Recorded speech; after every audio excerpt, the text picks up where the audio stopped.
Coming up on the Get Loud podcast, we're coming at you from across the country. And since we're talking linebackers, we got Smoot and London. Fletcher, you going to join us? Oh, yeah. You know linebackers set the tone. Linebackers set the tempo. Hey, lies are being told from North Carolina. That's why I'm speaking from Mississippi.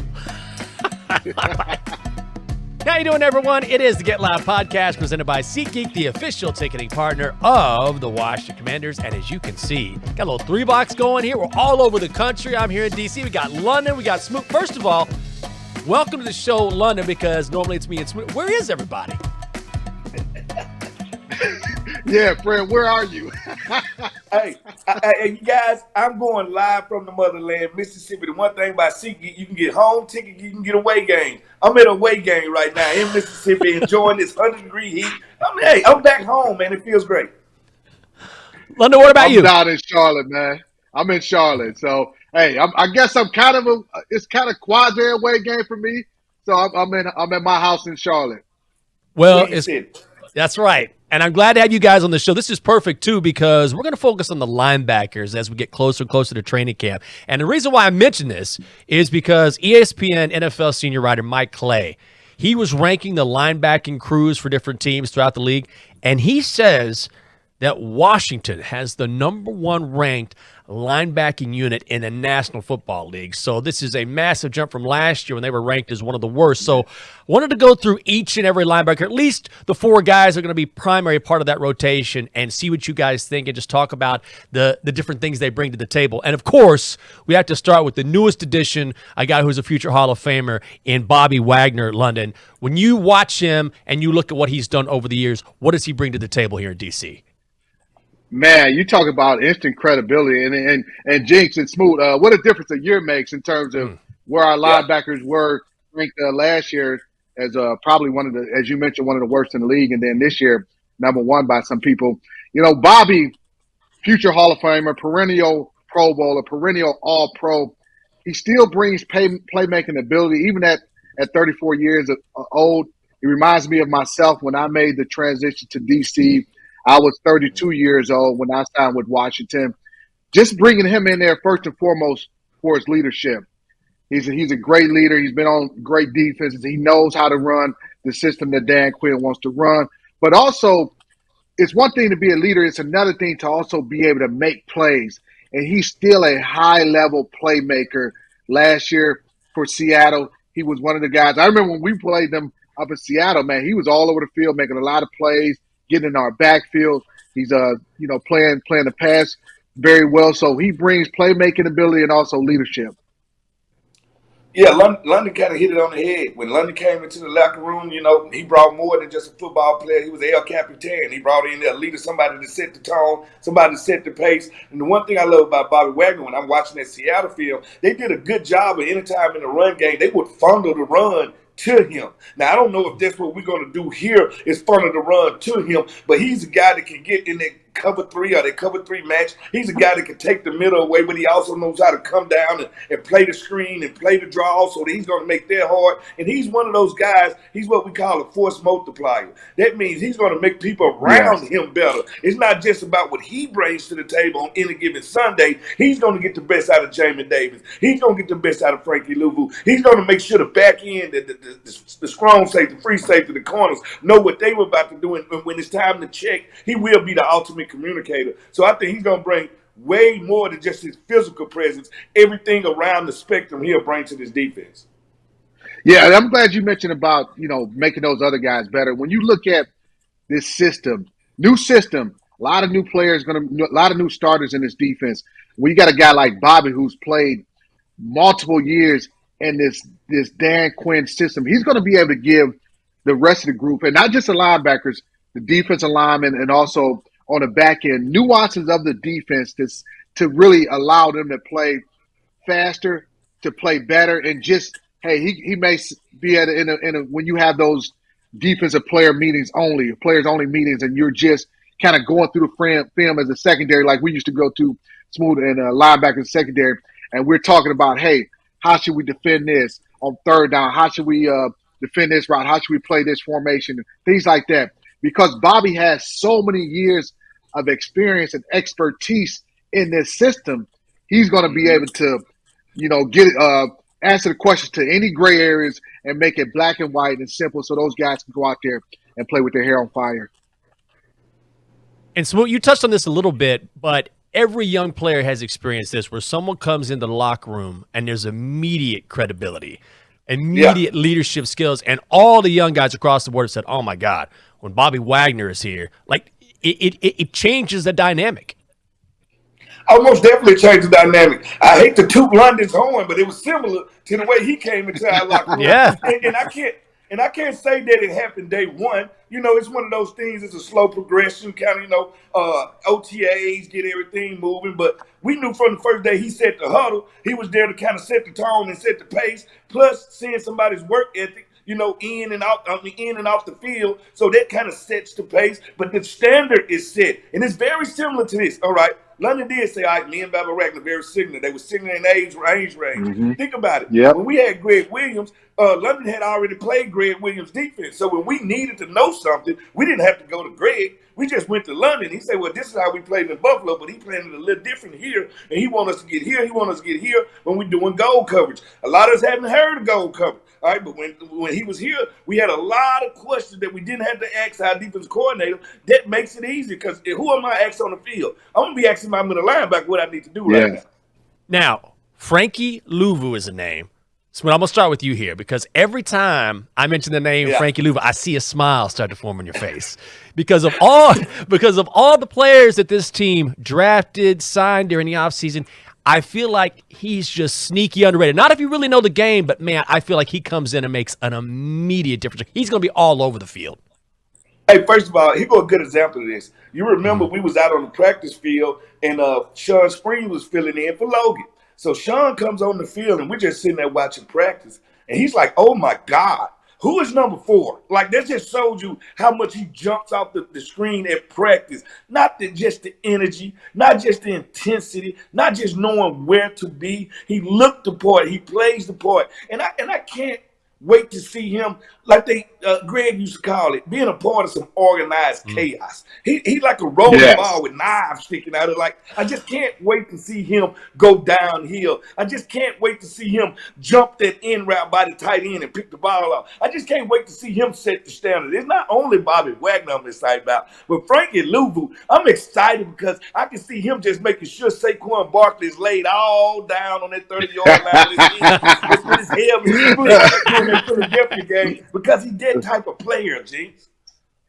Lumber being brought to him. It's funny that you brought up Frankie Luvu.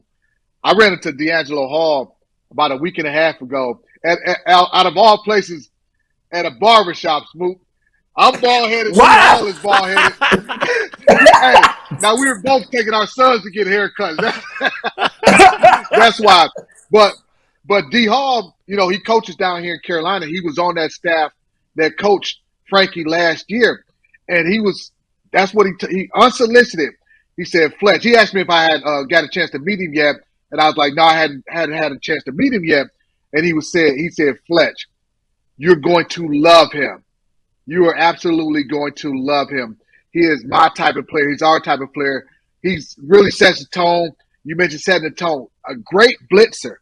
One of the things that when I was evaluating him during the free agency and I saw we signed him, just looking at the tape, him as a blitzer, he was their best pass rusher and best blitzer for the Panthers last year. And that's one of the elements that he brings to this defense, the physicality, the intensity. You talk about those types of things. So you go back and you look at the free agent linebackers. He was the number 1 rated linebacker in free agency by I think it was PFF and some of the other organizations that rank free agent linebackers. He's one of those guys that helped really elevate our linebacking core.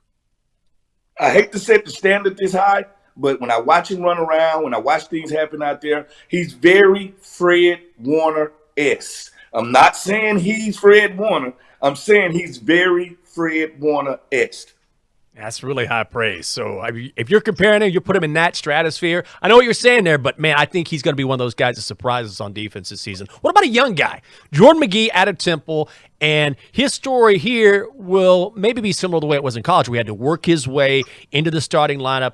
But he's going to get some run here on special teams, and he's already talked about being a guy who it doesn't matter what it takes, just get me on the field some way. And London, that's what you want to hear from your young guy who probably could see some time at linebacker in certain spots. Yeah, and you talk about first thing that jumps off is just his freaking size and things like that, athleticism. 6'3", about 230 pounds, and Fred and them, they've had a chance to watch him in practice. They've been raving about him. I watched the film of him in college. I saw a guy who can run and hit, get sideline to sideline. When you look at the length, his size is 6'3". Those are one of the things I'm sure that really attracted this defensive staff to him, and they can just imagine all the different things they can use him in different ways, whether it's lining him up off the ball or lining him up as an end on the defensive line position and rushing the quarterback. But he's going to make his mark initially as a special teams player. We know there's changes in the kickoff return this year. So your linebackers are really the lifeblood of your special teams. So he'll definitely have a major role in the special teams starting out.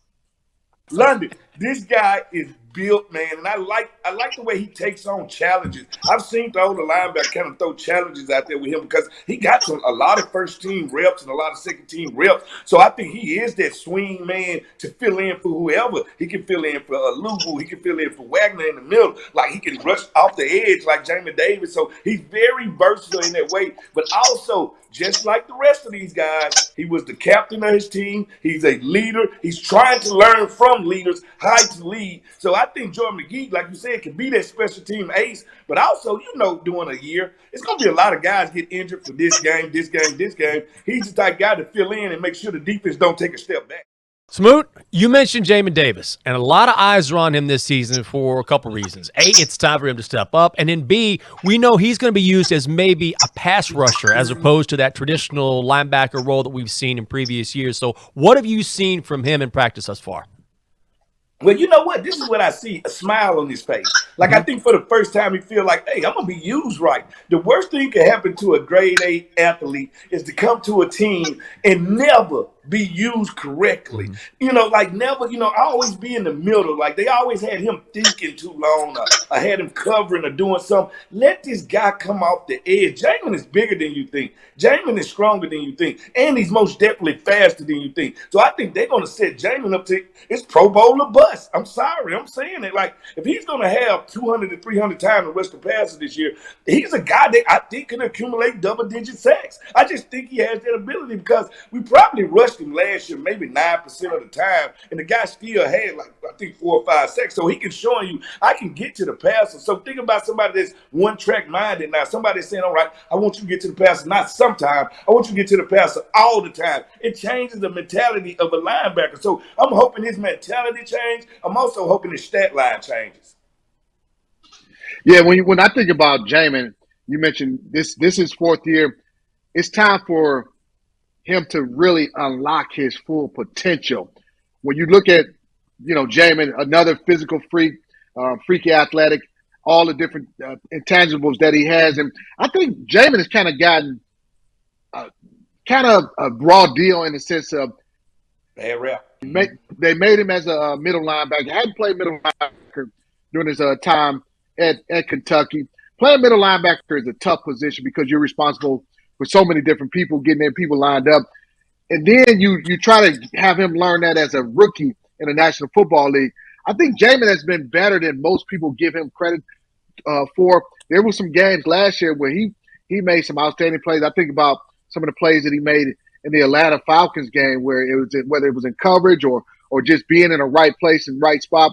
I'm really excited to see what he does in this defense, and also having Ken Norton Jr., a former linebacker in this league, but also a guy who has coached outstanding defenses, who's a part of that Legion of Boom defense as a linebacker coach, who knows how to unlock the full potential of a guy like Jamin Davis.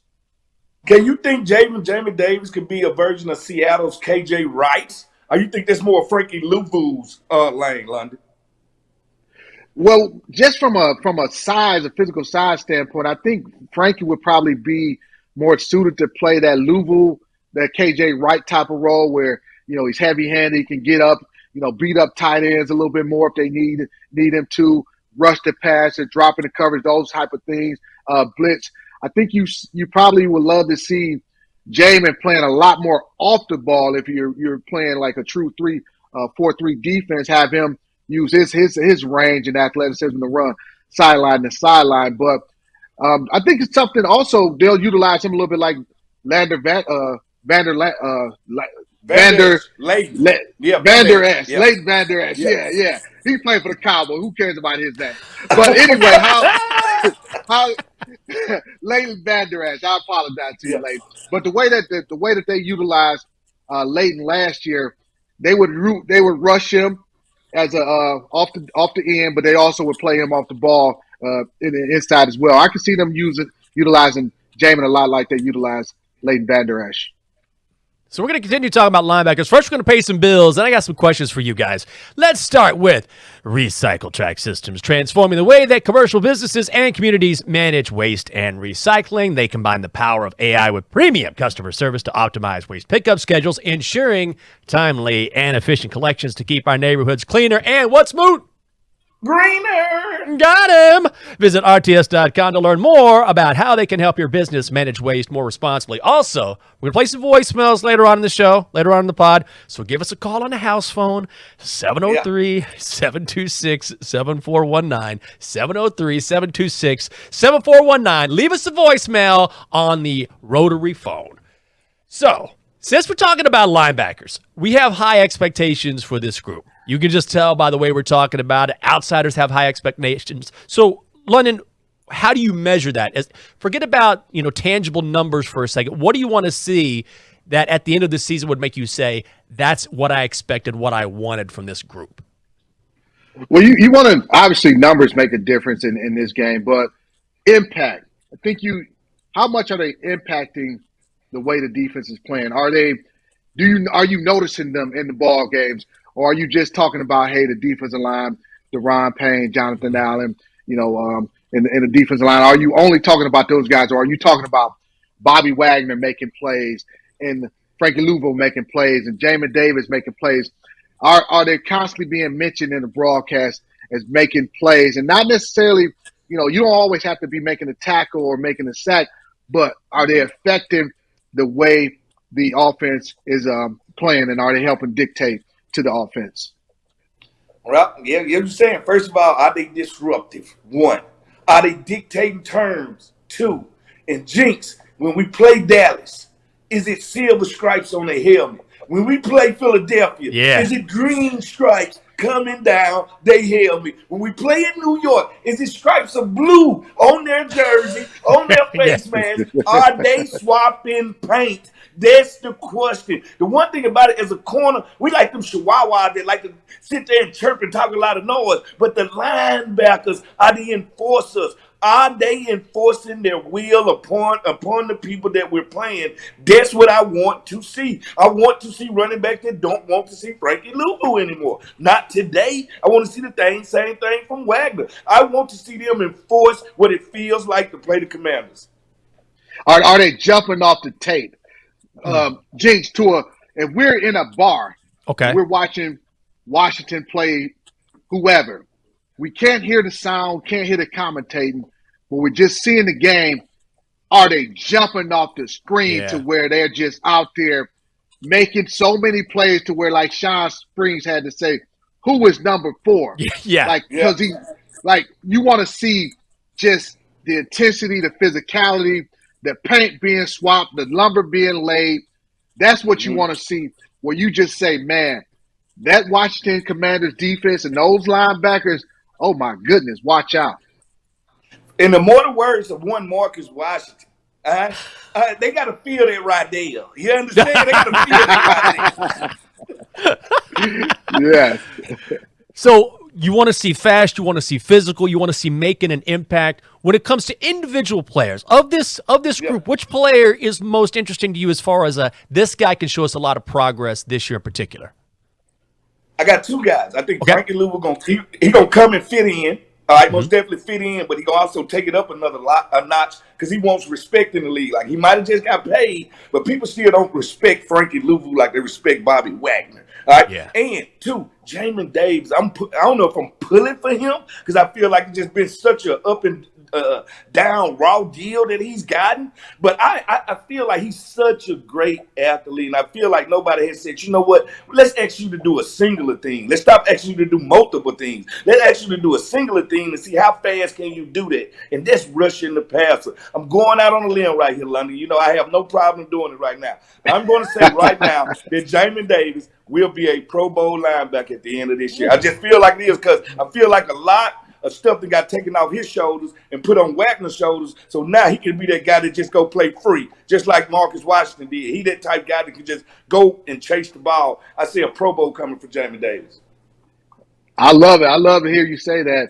I'm gonna go with Bobby Wagner, and the reason I say this for Bobby and not he's accomplished everything he needs to accomplish. If he doesn't play another down in the National Football League, he's gonna be a first ballot Hall of Famer. But from the standpoint of coming to a team, traveling all the way across the country, leaving that Pacific Northwest, and he's older. He's 34 years old. A lot of people are wondering. Some people are saying, "Hey, does he still have it? Why would Seattle let him leave via free agency?" So in his mind, he's probably coming in here feeling like, "Man, I still have something to prove. I have to let you all know and show you why I was the perennial All-Pro, why I was a perennial Pro Bowler, why Dan Quinn handpicked me and made sure that he brought me to Washington and be a part of this defense." So I'm looking at Bobby as doing that and needing to go out and play and wanting to go out and play extremely well and show you what type of player he is. But also Frankie Luvu, playing in a small market like Charlotte, you just don't get a lot of national games if you're not winning. And Carolina hasn't won a lot lately. So not many people on the national stage know about him and his talent. If you are a true football fan, like I mentioned, he was the number one rated linebacker in free agency for a reason. And I'm sure he wants to show people that on the big stage in D.C. Mm-hmm.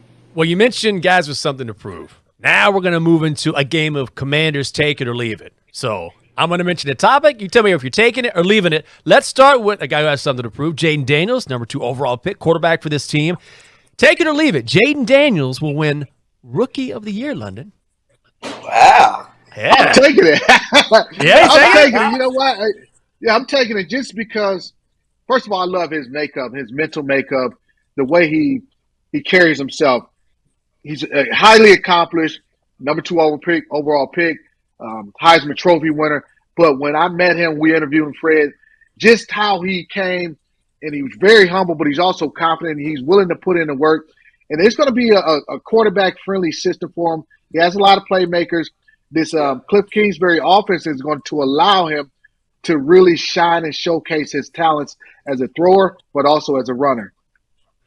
I'm with London on this one. And I also know when a quarterback is young and going through their rookie year, everything moving 100 miles per hour, and they might not be always on point with how they throw the ball and they lunge point and stuff like that. And I think that'll tilt him over a guy like Williams. Just say their passing numbers are similar. I'm buying it all day long.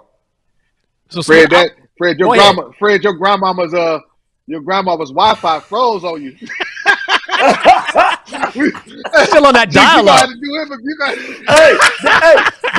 Hey, stop hating on that AT&T. Stop it. Hey, Jinx, I felt like he was saying some good stuff with that dial.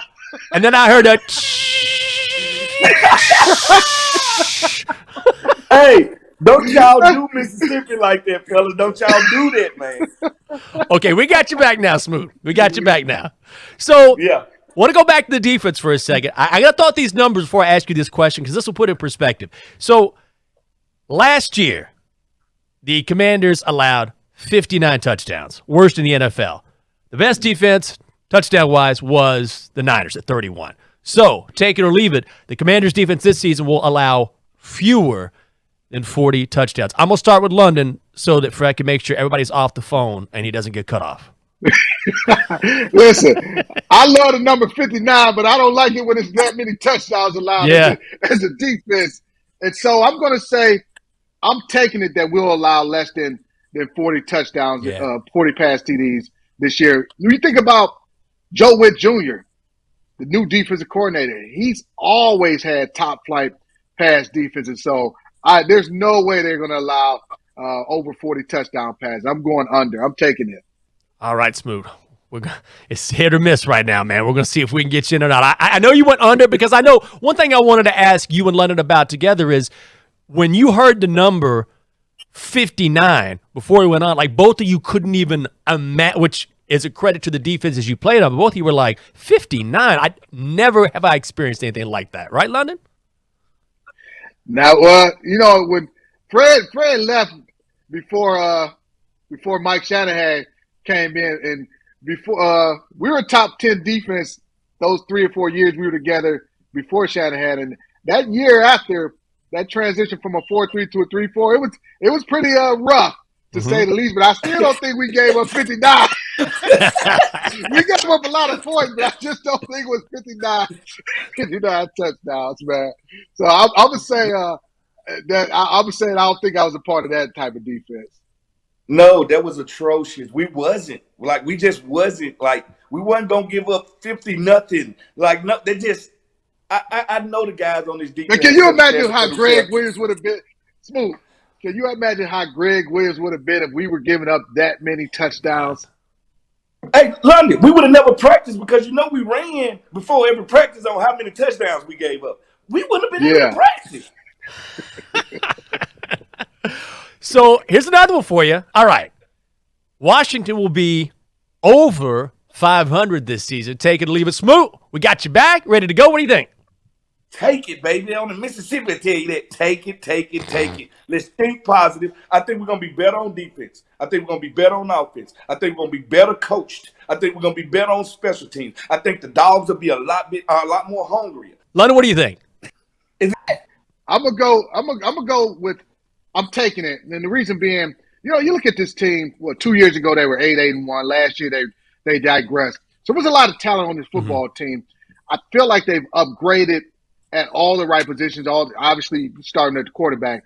But just from a competitive standpoint, Dan Quinn, he preaches competition all the time. That's the only thing he talks about.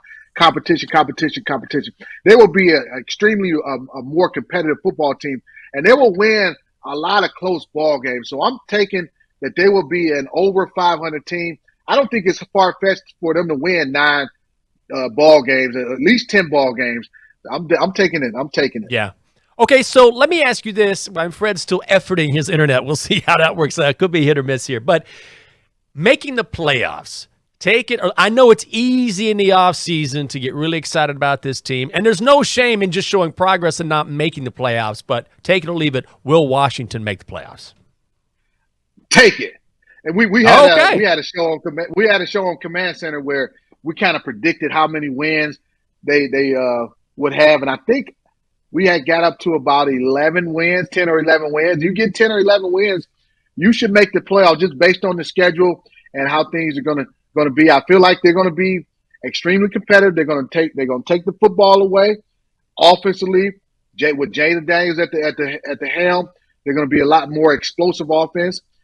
Ball control. They'll be able to run the football a lot better. You bring in Austin Eckler, you got Brian Robinson Jr. So I'm taking it that they will be a playoff team this year. Okay, just in time. Smoot, I think we got you back. Take it or leave it. Will the Commanders make the playoffs this year? Let's go. What do you got? Yes, we're going to make the playoff. Sorry about this. I'm sorry about that squirrel being on my line. That's what we call it. when your service go out. So most definitely, I just think the guys got what it takes. I think they're better coached than last year. I think they're a better offense than last year. I think they're a better defense than last year. Special teams to take it up a notch. I put that with not the hardest schedule in the NFL, and I think they have a chance to be over 500. Plus, I think for the first 6 games, nobody knows what we're going to do offensively or defensively. So we can catch people by surprise the first 5 or 6 games until they get film on us. So I think that mixed with the fact that we're better in most positions gives us a chance to start quick, Jinx. All right, I like that. Now we're going to pay some bills. Move into something else. We got some voicemails to talk about. I got to ask you, apparently there was a lawn games debacle over the last Yeah, it week. was. It was terrible.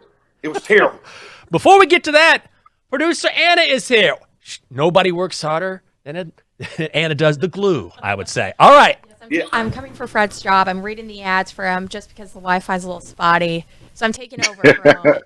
The Get Loud podcast is brought to you by Bet365, official sports betting partner of the Washington Commanders. Bet on a range of NFL markets with the Bet365 app. Craft your own personalized bet slip with Parlay. Access thousands of games with live streaming. Place your bet before the match or during the game. It's up to you. Download the Bet365 app today and join 80 million members worldwide. Age 21 plus only. Must be physically located in Virginia. Gambling problem? Call or text 1-800-GAMBLER. That was great. Thank you. I'm not reading ever again. I don't like you do my ads for me. Ah, bravo. Oh, hopefully I wasn't talking over Anna reading.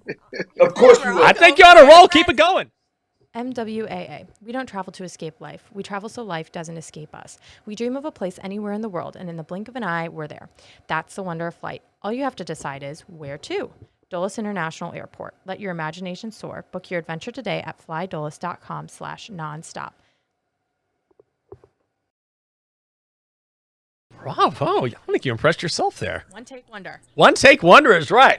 Let us know what you think. In fact, tell Smoot what you think. Tell London what you think. Tell Anna how great her reads were. Call us 703-726-7419. Call us on the house phone. 703-726-7419. So we're talking about leaving us a voicemail. Now we have some voicemails that Anna is going to play for us based on last week's show, and then we get to react. Anna's ready to go. Let's hear them. Smoot, how could you forget pork and beans and tuna salad? Some people like tater salad, but I like pork and beans and tuna salad on the same spoon. Put a little of each on the same spoon and eat it at the same time. If the pork and beans and tuna salad is good, it will blow your mind. With some ribs, oh my God, and some burnt corn on the cob, sweet. I don't know if you guys could hear that, but he was saying No. pork and beans and tuna salad on the same spoon. He was for it. Have you heard of such thing? Am I off base here? Tuna salad and pork and beans on the same spoon? That's not a thing, is it? No, that's atrocious. That's atrocious. No, they shouldn't even be beside each other. You know, some food should not touch each other on a plate. Oh, okay. Tuna salad and pork and beans should not touch each other. They should not coexist on the same plate. One is a hot plate, one is a cool plate. I've never been to a cookout where you had pork and beans and tuna salad. I've never had tuna salad at a cookout. I've never heard that. Maybe it's me, but I've never had tuna salad at a cookout. I don't It just know what shouldn't that be is. together. No, not at all. That's anybody heard of that combo ever? No? I Nobody's heard of it. I do love some good pork and beans though. Oh, no Yeah, doubt. most definitely. But I'm not going to put it on a spoon and dip it in tuna salad. I don't know what that guy was saying. No, that can't work. That can't work. Thumbs All down. right. All right, Anna, next voicemail. Smooth. Jinx. Hey, big fan. Trey, I'm out here in Texas right now, repping the DMV area. Just wanted to give you guys a call. Appreciate y'all for dropping the Get Out podcast. Last week, it was my birthday. That was a great present from y'all. Second thing, just wanted to say, big fan. I just recently watched y'all last show with Santana Moss. Two things I was wondering. First of all, Jinx, when you said ice cream, I thought you were going to go Neapolitan, and I thought you were going to go with Luvu. You know, the guy can do it all. He's special. No matter what he's doing, you like him. You love it, you know. So that's my pick for him. Also, question, why don't we talk about enough St. Juice? You know, it's not enough Juice love back there. Everybody got hate on him for 1 year, but the guy been incredible and developing for the last 2-3. So I feel like we need to give him some love. Much love from both of y'all. Have a great one. I appreciate you, man. All right. I don't know if you guys heard that. Trey from Texas, right? Giving some love to the DMV. Birthday last week. So he liked the comparisons we made when it came to players and food, but he had Frankie Luvu as Neapolitan ice cream because no matter what you get, it's always good. But his question was, why aren't we talking more about Benjamin St. Just? Smoot. He wants to see some St. Just love saying, look, this guy still has a lot to offer. No, he does have a lot to offer. And think about this: the Legion of Boom, Richard Sherman is 6'3", Brandon Brown 6'4". So he fits the mold of that Legion of Boom type corner. So yes, now the question is, Benjamin Saint been out what we call as a defensive back as a nullifier, meaning he stays in between the ball and the receiver. The question is, can we get him to play high-level turnover ball? And if anybody can get him to play high-level turnover ball, it's Coach Joe Wick. Yeah, no, Benjamin, I'm glad he did mention that because I don't feel like I've kind of mentioned Benjamin St. Juste enough. We talked a lot about our linebackers, talked a lot about the defensive line that's been added. Talked a lot about Emmanuel Forbes and him needing to have a bounce back year from his rookie season. But Benjamin St. Juste, if he can have the type of season that he's had in games where he's had some outstanding games, if he can put that together for a full 17-week season, you got a kid who can be, a borderline Pro Bowler, if not a Pro Bowl player. One more? We got one more. I don't have the voicemail pulled up, but it was a fan talking about goats and how with the NFL, you can have one player who's a goat, but he was saying he doesn't believe that you can pick a goat based off of individual success and that it needs to be based off of a team success for someone to be a GOAT. It feels like to me that if you want to be considered a GOAT, you have, at the end of the day, if you're talking about a team sport, you got to win a chip, right? Or that's the ultimate goal. So if you're going, I think this is one of those things where, yes, you can be an incredible individual athletic talent at what you do, but to be considered in that rarefied air, you have to at least have some sort of championship to your name. But let me ask the guys who are experts here. Yeah, team is everything when it comes to GOATs, because GOATs, they have the individual awards. They don't care about that. Only thing they care about is Beyonce putting a ring on it. That's all they care about. Think about Russell Westbrook. He has the MVPs. He has the triple doubles. He doesn't have the championship, so he can't even start to be in the GOAT conversation. Think about Michael Jordan. We remember championship teams. We remember championship season. He might have had those championship moments, but we remember him being the GOAT of the best team. Like Tom Brady was the best player on the best team. That's how GOATs become GOATs, because GOATs set the standard for the best 60 players or the best 15 players in their career path or in their job. You know what? I don't know that you have to have a range, because think about this. Many people consider Barry Sanders the greatest running back of all time, either him that's a good one, or Jim Brown. Barry Sanders never won a ring, but a lot of people consider him the greatest running back of all time. Me personally, I was a great player on some bad teams, so it doesn't. You want to say, hey, it's all about the rings. This is team success. You have to have a lot of really good football players in order to have team success. But when you're talking about the greatest of all time, you're talking about me as an individual. Wilt Chamberlain. Man, Wilt Chamberlain was out there putting up 100 points. He averaged over 50 one season, and I think 25 rebounds. That wasn't the greatest offensive season of all time, and he didn't even win a ring. He's not considered the best center of all time. He's not considered the best center. Well, why? Because the Celtics had better teams. They had better teams. But Bill Russell, great basketball player, but Wilt Chamberlain putting up 50 and 25, you going to tell me that wasn't the GOAT? I disagree.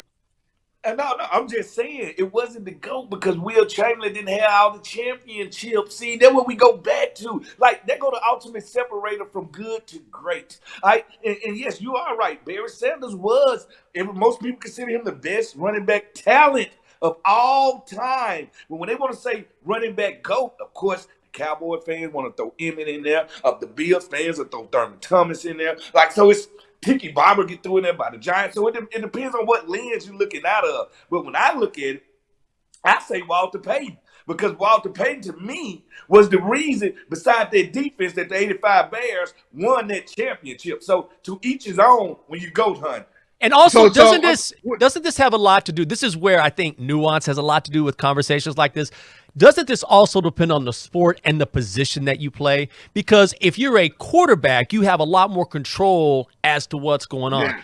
If you're Barry Sanders, what can you do? Like, his lines were terrible. He was a magician back there. And then if you're talking about the NBA, well, you're one of 5 players as opposed to so many different players on the field at a different time. So this is when you get into the weeds of what position did you play, what sport you played in.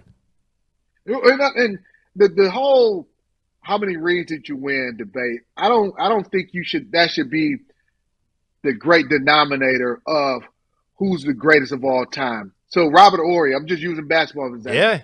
He has 7 rings. Mm-hmm.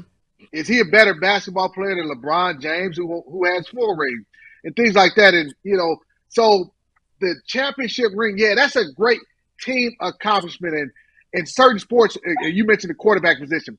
That quarterback, you have a great quarterback, he's going to elevate everything else around you. But if a great quarterback with a terrible offensive line, it's hard to complete a pass when you're on your back. So all that being said, rings are not, in my opinion, the great denominator of when you determine who's the greatest of all time. It's looking at that individual, and when I look at him and I compare him against him, that guy is a better football player than that guy. That's what I look at. Do you feel like Marshall Faulk, you played with him, is a better running back, especially because he caught the ball so well as a receiver, did Barry Sanders? Do you believe that? Man, me personally, I think Marshall Faulk is probably I even said he's probably the second best running back, maybe even the top running back in the National Football League. Because with Marshall, you mentioned that the pass catching ability, his ability to block. He was a true 3-down back. You didn't have to take him off the field. He ran short yardage. He did the goal line. The Detroit Lions were taking Barry Sanders off the field in short yardage and goal line situations. Now, it was kind of idiotic that they would do that, but when you got a guy who can play 3 downs, he can block, he can line up as a wide receiver against a cornerback and run routes and win those matchups. That right there says he's a better football player, in my opinion. Hey, you know what? I love the fact that your dog is saying my owner is hating on somebody right now. So I'm just going to bark all over the place. Let's see that pup. Hey, I'm trying to get my dog. Come here. Come here. Look. Oh, here we go. Okay, now. She's all right. She knew you were hating. But no, I wasn't hating. And trust me, Barry Sanders, like, as far as who you want to see in it, Barry Sanders going to make you look bad on film. He going to put you on the highlight reel, but in terms of versatility and all the things he can do, and I know this not going to be a popular opinion and all that, but just as far as Marshall created all kind of problems, man, for you as a defense because of his ability to do so many different things. We got one more commercial read, then we're going to wrap things up here. And we got to tell you about SeatGeek. Guys, you know SeatGeek, the official ticketing partner of the Washington Commanders.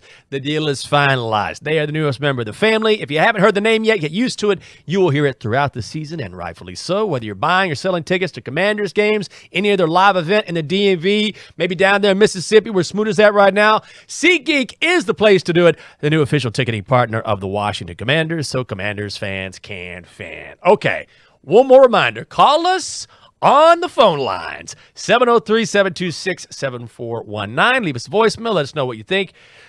Smoot, I don't know this story, but I do know, and Len, I don't think you know this story, but I walked in today, and Anna said, I saw lawn games on the rundown.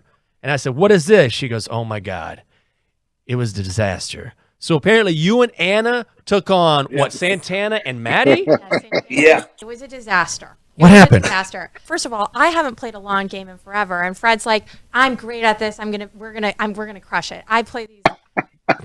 Look, you're like, I play these all the time. This is not my strength." And lo and behold, I was the one at cornhole who had to attempt to do something. I don't know, Fred. Explain yourself. Well, here go the thing about it, Anna. and I have to apologize to you, and I told you this. In the games that we was playing, cornhole, my alcohol level has to be a certain level for me to go into the matrix. We didn't have any alcohol, so I couldn't go into the matrix. The balloon game we played, I had never played that game before, where we had to step back and throw this water balloon, and the first person that it bust, they lost. I hadn't played that before London. Third of all, London. They hit us with a Frisbee game now. You know us as black people. We don't play that at the 4th of July. We don't play this game.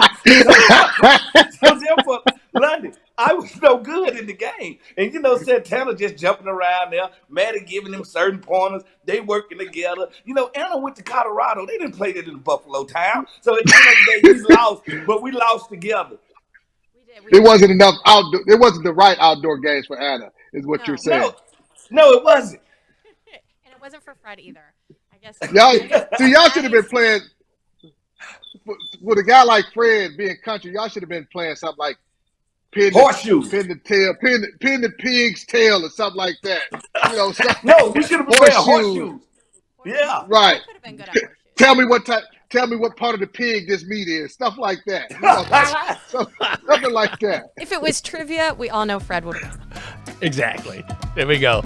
Well, it won't be long before you guys are back in studio. I'm looking forward to that. You know London Fletcher. You know Fred Smoot. I'm Michael Jenkins. That's another episode of the Get Loud podcast. Guys, enjoy your time away. We'll see you back here soon. And London Dog got loud today.